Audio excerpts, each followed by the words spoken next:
Olá, o Iluminuras de hoje tem contos, romances e também um estudo sobre o Estatuto Jurídico das Relações Homoafetivas. Antes, eu converso com a escritora Luciane Mustafa. Formada em música, a Luciane estudou também gestão de pessoas e negócios, mas gosta mesmo é de escrever. Tudo bom, Luciane? Tudo bem. Prazer recebê-la aqui. Obrigada, eu que agradeço você e a toda a equipe pelo convite. Bom, começando, eu queria falar um pouquinho sobre a sua família. Eu sei que você é de uma família que gosta de ler, que gosta de literatura, que tem esse hábito. Como é que esse hábito surgiu em você? Como é que você começou com esse costume? A gente respirava literatura. O meu avô, um intelectual, que foi professor titular do liceu, da escola de Goiânia, eu sou de Goiânia, e os presentes do meu avô eram todos livros para as filhas, para os filhos. Então toda a minha família sempre produziu muito. O pessoal nunca teve o hábito de publicar o seu material, mas minha mãe, minhas tias, a família inteira sempre escreveu poemas, crônicas, prosas. Então eu cresci nesse ambiente. Até falando sobre isso, você me contava aqui que um primo reuniu alguns desses contos, crônicas, poemas da família nesse livro aqui que se chama Gerações. Isso. Foi uma experiência única, eu imagino, né? A família toda aqui reunida. Foi um grande presente que meu primo Luiz Castro nos deu, porque ele conseguiu reunir 5 gerações, desde o meu avô até a neta dele, né?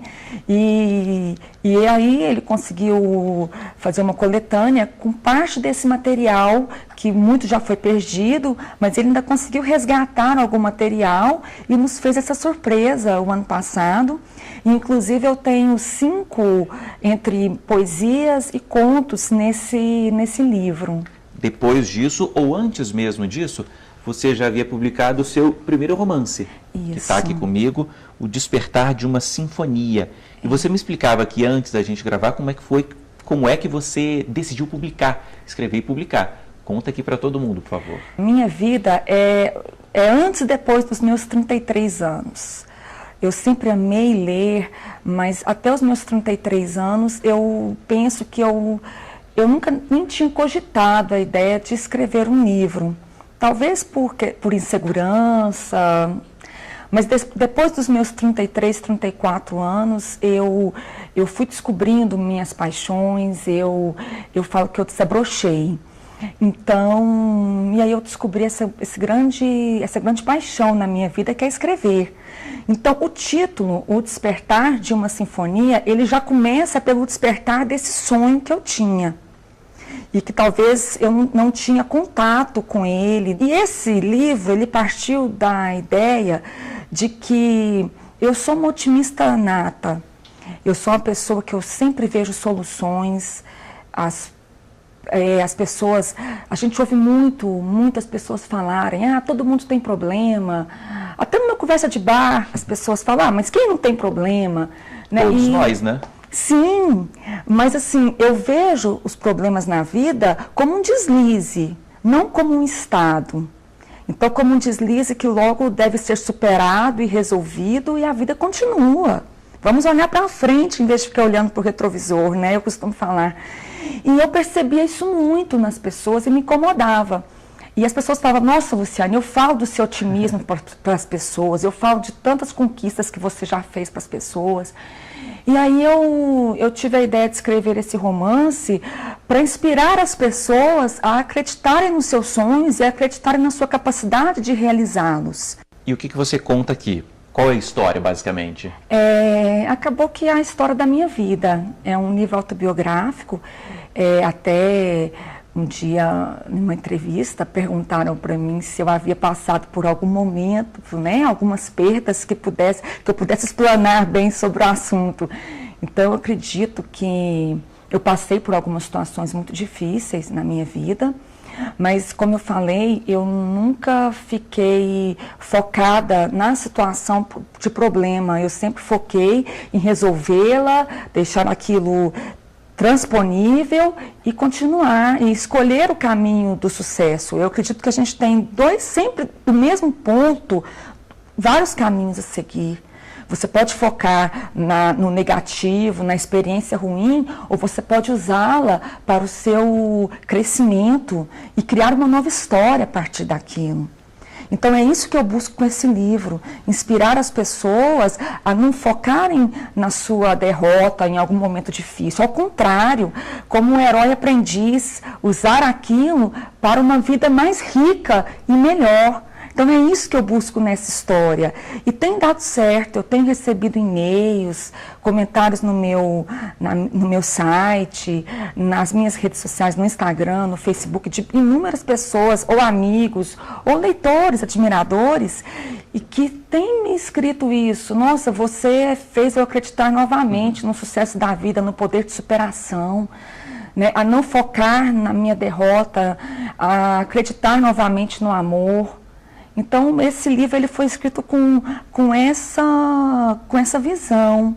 Curioso que você é formada em gestão de pessoas, também estudou negócios, mas gosta mesmo de escrever. Já tem esses dois, né? Contos nesse primeiro, esse romance, e vem aí mais 2 livros, você me explicava. Isso. Um para crianças e um para adolescentes? Sim. Você pode adiantar para a gente? O de criança, na verdade, ele nasceu como um conto. É a história de um menino que viajava muito, viajava já com 7 anos, já conhecia vários continentes, e ele foi percebendo as diferenças culturais, a sua dificuldade de se comunicar com as pessoas através do português. E logo quando ele percebe aquilo, ele já vai pelo menos conhecendo pelo menos as formas de cumprimento em outras línguas, para começar alguma comunicação com as pessoas. E aí ele vai descobrindo as diversidades culturais, o poder da gente, né, o respeito às diferenças culturais. Então é um livro para o público infantil, que nós já estamos, inclusive, em fase de escolher as gravuras. E o outro já é um livro para adolescente. O tema dele é voltado para drogas, como alerta para o uso de drogas e álcool na adolescência. E eu gosto muito dessa quebra de linearidade. Então eu conto 3 histórias entrelaçadas ao mesmo tempo. Então, dentro desse livro, para dar leveza a um tema tão forte como esse, eu também conto a história de adolescentes na mesma escola, voltados para o esporte. Aí eu relato a experiência de crianças. A escola se passa em uma escola internacional, até mesmo para as pessoas terem acesso. Como que é a vida das crianças de uma escola internacional?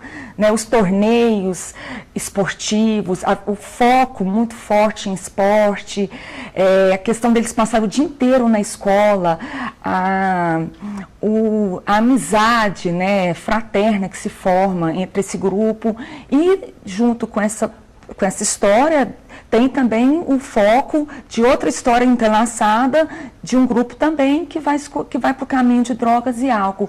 É um livro que o objetivo dele é ser como um alerta mesmo para a juventude, para os pais e educadores. As suas histórias, pelo que eu tenho percebido aqui, são baseadas em fatos reais mesmo. Sim. Muito da sua vivência. Como é que você decide publicar, colocar no papel? De que forma você pensa, isso aqui merece ser escrito de uma outra forma, claro, mas merece. Como é que você filtra isso? Eu sou muito analítica e eu gosto de analisar as situações, partindo desse ponto, parte do ponto de eu não me conformar com aquela situação. Então, os meus livros, eles são, é como um alerta. Nesse caso, né, de adolescentes, é como um alerta para as pessoas perceberem que algo está errado. Eu falo muito que nem tudo que é comum é normal. Então, em vez de eu ficar... Tem gente que usa o poder da palavra, a arte, para divulgar, né, para tentar fazer esse alerta para as pessoas. Eu uso a literatura. Então, através da literatura, eu tento fazer com que as pessoas se conscientizem do problema e busquem mudança.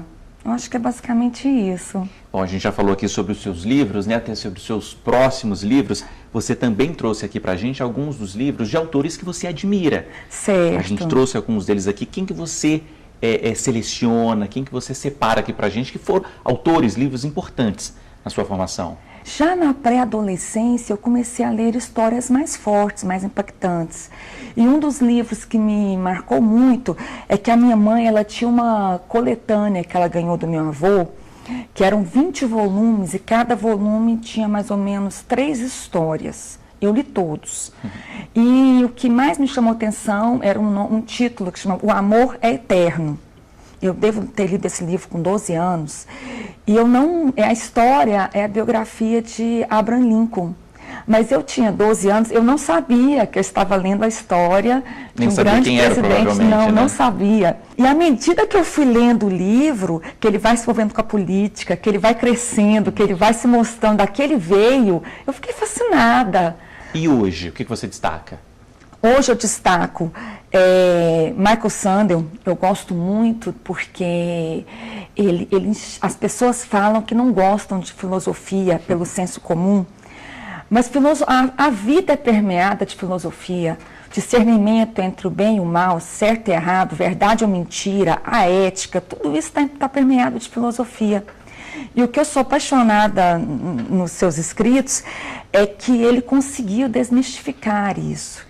Ele conseguiu, em uma linguagem do nosso mundo de hoje, trazer esses postulados para o dia a dia das pessoas. E eu gosto muito também, até hoje eu tento descobrir se Bentinho foi ou não traído da obra de Machado de Assis. E interessante que a minha primeira leitura de Dom Casmurro, eu era muito nova, então foi uma leitura sem nenhuma análise crítica. Depois eu li algumas vezes, e a última vez que eu li Dom Casmurro, eu já fui para outro foco que até então eu não tinha tido. Eu já comecei a analisar o poder destruidor ou construidor da mente. Ele estava casado com o amor da sua mocidade, teve um filho, e de repente ele começou a ter ideias delirantes. E se foi ou não, se foi fato ou não, destruiu não só a vida dele, como a vida da família. Né? Então, assim, eu fiquei pensando, como que a gente pode alimentar ou não um sentimento nocivo? A que isso vai nos levar? Então, hoje foi a análise que eu fiz. Amo romances históricos de Ken Follett, por exemplo, porque você estuda, você adquire novos conhecimentos da história, mas tendo como fundo um romance, emoção, sentimento, afeto. Então, eu acho isso fantástico. Ok, Luciane, é isso. Muito obrigado aqui pela sua presença, por trazer os seus livros, seus autores e livros aqui preferidos. Foi um prazer. Muito obrigado. Foi todo meu. Obrigada. Bom, e muito obrigado a você também que nos acompanhou aqui hoje. O Iluminuras fica por aqui, mas para rever este e outros programas, basta acessar tvjustiça.jus.br. Escreva para a gente também, iluminuras@stf.jus.br. E até a semana que vem. Tchau.